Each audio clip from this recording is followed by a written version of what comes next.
பெங்கல் கோவையிலிருந்து பேராசிரியர் கருப்பசாமி ராமநாதன். மாற்றம் ஒன்றே மாறாதது. இதான் உலகத்தில் எல்லாரும் உச்சரிக்கக்கூடிய ஒரு உன்னதமான ஒரு சென்டென்ஸ். இதை நான் ஒரு உண்மையான சம்பவத்தோடு கார்லேட் பண்ண நினைக்கிறேன்.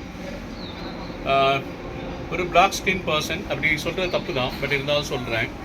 ஒரு பிளாக் ஸ்கின் பர்சன் வந்து ஒயிட் ஹவுஸோட அதிபராகிறதுக்கு கண்டெஸ்ட் பண்ணுறார். நான் சொல்கிறது ஒபாமா. மதிப்பிற்குரிய ஒபாமா அவர்கள் வந்து பார்த்திங்கன்னா வெள்ளை மாளிகையில் தேர்தலுக்காக போட்டியிடுறார், அமெரிக்க பிரசிடென்ட் தேர்தலுக்காக போட்டியிடுறார். அப்படி போட்டியிடும்போது ஒரு வார்த்தை யூஸ் பண்ணுறார், எனக்கு ஒரு வாய்ப்பு கொடுங்கள், நான் மாற்றத்தை கொண்டு வருகிறேன். சேஞ்சுன்ற வார்த்தை வந்து ரொம்ப பிரதானமாக வந்து அவர் பயன்படுத்துகிறார். அது அன்றைக்கி ஃபுல்லாக வந்து சோஷியல் மீடியாவில் எல்லாம் பயங்கரமாக பரவுது. எலெக்ஷன் கேம்பெயினோட லாஸ்ட் டே அப்போ சொல்கிறாரு, நீங்களும் நானும் சேர்ந்தால் ஒரு பெரிய மாற்றத்தை உருவாக்கலாம்.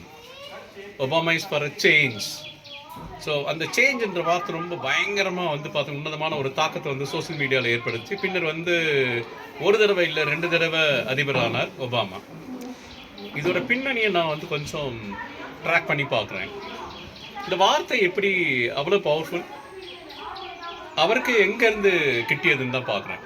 அப்படி பார்க்கும்போது வந்து பார்த்தீங்கன்னா Obama got it from Nelson Mandela got it from Mahatma Gandhi got it from Swami Vivekananda. மாற்றம் ஒன்றே மாறாதது. இந்த உலகத்தில் நம்ம தெரிஞ்சுக்க வேண்டிய ஒரே விஷயம் வந்து மாற்றம் ஒன்றே மாறாதது.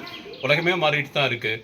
டெக்னாலஜியாக இருக்கட்டும், இல்லை ஏஐ இருக்கட்டும், பீப்புளோட மனநிலையாக இருக்கட்டும், உறவுகளுடைய உன்னதமான விஷயமா எல்லாமே நிறைய மாற்றங்கள் வந்துட்டுருக்கு. அந்த மாற்றத்தை நம்ம எப்படி வாங்கிட்டு அதுக்கு தகுந்த மாதிரி நமக்குள்ளே எப்படி மாற்றங்கள் கொண்டு வர்றோமோ அதான் ஒரு உன்னதமான வாழ்க்கை வந்து ஏற்படுத்தும். ரிஜிட்டாக இருக்க முடியாது. ஸோ வாழ்க்கை மாற்றத்தோடு ஒன்றி வாழ்வதற்கே. வாழ்த்துக்களுடன் பேராசிரியர் கருப்பசாமி ராமநாதன்.